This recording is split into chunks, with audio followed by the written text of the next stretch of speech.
Hi, I'm Gary Strigler. I've been doing woodworking pretty much all my life, but it wasn't that many years ago that I learned something that's really made a big difference in the quality of my work.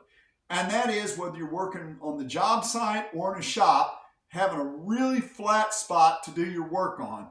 It doesn't matter whether you're assembling cabinets or just gluing something up.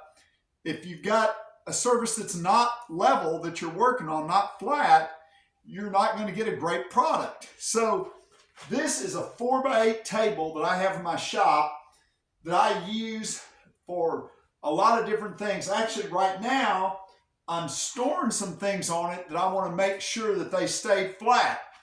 I'm actually working on a gaming table that's going to have a pool table as part of the project. And so it's super important for me for that, what's going to later be covered with felt and become the playing surface, to stay flat.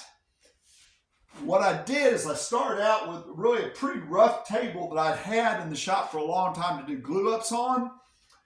And then I took a really good 8-foot level, and first of all, I leveled across the end, putting shims all the way across the end until it was reading level. Then I turned the level and went down the length, putting shims there. Again, the key is just keeping it level.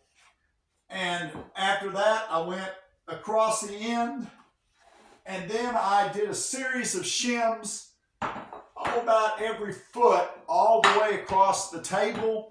Again, just making sure that things were level. So the MDF top, there's a rough plywood top already on the table, and then I put this whole series of shims, again, always reading my level to make sure that it was reading, dead level. And then after I got all those shims in place, I put a nice clean piece of MDF down on top of it. So basically it's shimmed about every foot in every direction. Now it takes a little while to do it, but the good news is once you get it done, then you've got a great flat spot whether you're gluing stuff up, or like I'm doing here, whether you're just storing something to make sure that it doesn't get warped on you, or if you're building something like a cabinet, you want it to be flat and straight when you get done. And again, the key is to have a really good level and just make sure that you've shimmed the surface so that it reads level. And by the way, if you've been looking for a great reason to buy a good 8-foot level, well, here's your reason.